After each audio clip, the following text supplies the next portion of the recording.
Pendant mon doctorat, qui a duré 3 ans, j'ai coûté environ 200 000 € à mon laboratoire, tué énormément d'animaux modèles, ce dont je ne suis vraiment pas fier, et tout ça pour des résultats qui sont très fondamentaux et très peu applicatifs.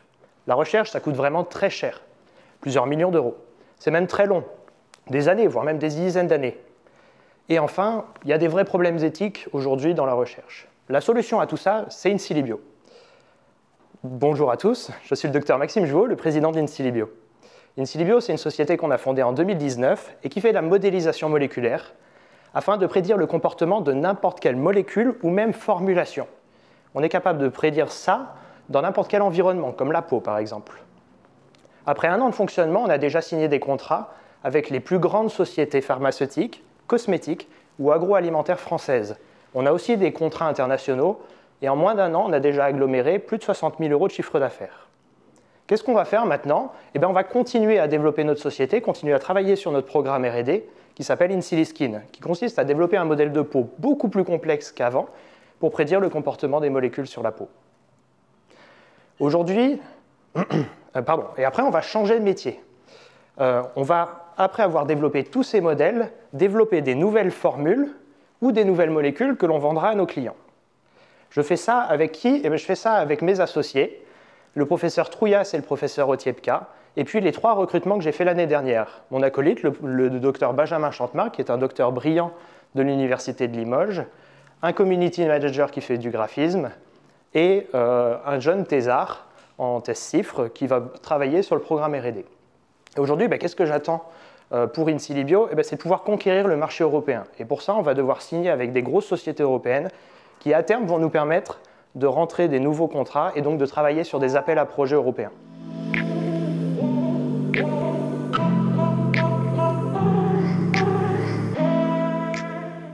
Pour l'instant, on est soutenu par une grosse industrie qui nous a déjà soutenus au niveau du capital. Donc pour l'instant, on a déjà beaucoup de trésorerie. On est sur une trésorerie qui est inhabituelle pour une start-up puisqu'il nous permet de fonctionner et de faire notre preuve de concept. Et puis d'ici 1 an, on va partir sur une augmentation de capital et une levée de fonds.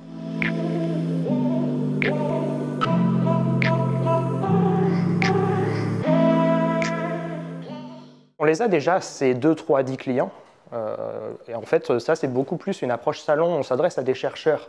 Donc, entre chercheurs, c'est assez facile l'approche. On va à des salons, on présente notre technologie.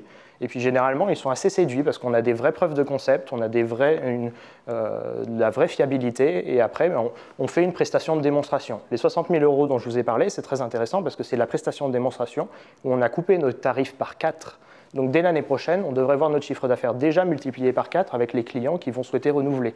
Parce qu'on voit que nos clients apprécient vraiment notre travail et qu'ils vont être prêts à repartir sur d'autres thématiques de recherche.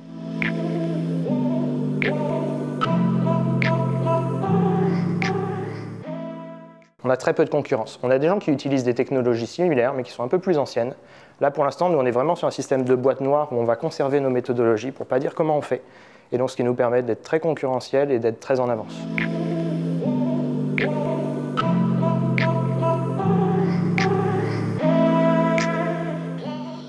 On a quelques algorithmes d'intelligence artificielle et c'est des choses qui vont aller forcément en se développant.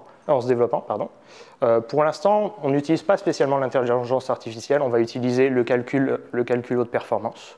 Mais c'est des choses qui sont en cours de développement dans beaucoup d'universités et qu'après on rachètera sous forme de licence.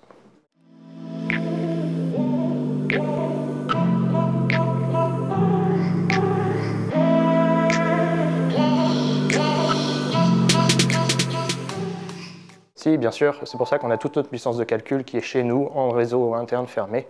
Et donc, on protège vraiment les données de nos clients. On va développer des modèles d'environnement, et ça, c'est ce qui nous appartient. Par contre, les molécules de nos clients sont supprimées dès qu'on a fini de travailler et on ne les réutilisera jamais. Même si un autre client arrive avec exactement la même demande, on ne fera pas.